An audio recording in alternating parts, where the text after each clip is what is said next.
Well, hello there and good day. Thank you so much for joining me. I'm Jesse Pullman. I'm the host of Dystopian Report, the place where we talk about the nightmare world we have found ourselves in. And today we have something of a news date and something of a homework assignment.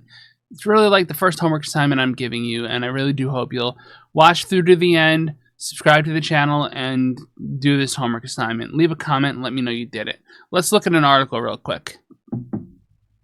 You're going to love this. Long live the king! Trump posts on Truth Social after Department of Transit kills congestion pricing approval. Is it transit or transportation? I forget. Does it matter? And it's an article by NBC New York staff. It's on NBC New York 4. Published 3 hours ago. By the way, today is February 19th. It's going to be about 7 o'clock by the time this goes live, if I don't keep messing up the video.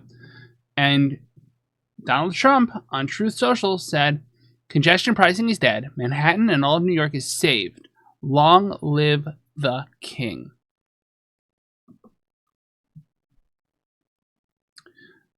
For those of you who don't remember your American history, the United States does not have a king. In fact, we declared independence and fought a war over having a king. So for anyone to suggest they are a king, well, you might say to yourself, well, he's from New York. The king, he means the king of New York. He's the king of New York. He's kind of like the Duke of New York, kind of like A#1 if you want to go back to our roots as a dystopian literature channel. Well, okay. He's just saying this to get you riled up. He's just trolling you. He's just trying to get you upset so you won't focus on the other thing he's doing. No, the congestion pricing thing is the distraction. He's declaring himself a king for a reason. He thinks he's a king. If you disagree with me, I want you to go back to a video we did right before the election. It's called Dystopian Reality. It's about fascism. And it covers Umberto Eco's 14 points, as well as Roger Griffin's palingenetic ultranationalism. 2 separate frameworks for fascism. Go watch the video. It's long, but I try to be as educational and entertaining as I can be. And I want you to think about those 14 points, that concept of palingenetic ultranationalism, and how it ties to this guy who called Vladimir Zelensky a dictator today. That was nice. So he's obviously thinking monarchically. Your homework.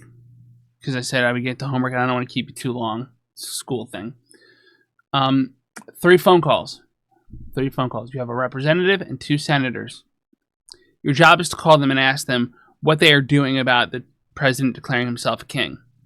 Don't treat this like he's just kidding around. Don't let them gaslight you and tell you that he's just kidding around. You take it seriously. If you take anything else seriously, remember yesterday or whatever day it was, video on Rubicons? This is your Rubicon moment right now. This is what you're going to do when things get worse. If you don't do it, yeah, it's on you. I don't know why you're here. But you need to make 3 phone calls. For me, it was Tom Swazi's office. They were very nice. I was pleasantly surprised by how kind they were. Very supportive, very concerned. The person I spoke to sounded concerned for a reason. It was Senator Kristen Gillibrand and Senator Chuck Schumer, who I left voicemails for, because I call later in the day. Donald Trump declared himself a king. He's declared himself a monarch. Whether you think he's being facetious or not, if he's not challenged on this, he'll do it again and again until it's so common that he's just known as the king. And then when someone says he isn't a king, they'll go, well, we've been calling him that this whole time. How isn't he a king? Doesn't he have absolute power? Isn't that what he argues for in court all the time? That I believe there was a thing yesterday where he said, oh, only the president or the attorney general can decide what a law means.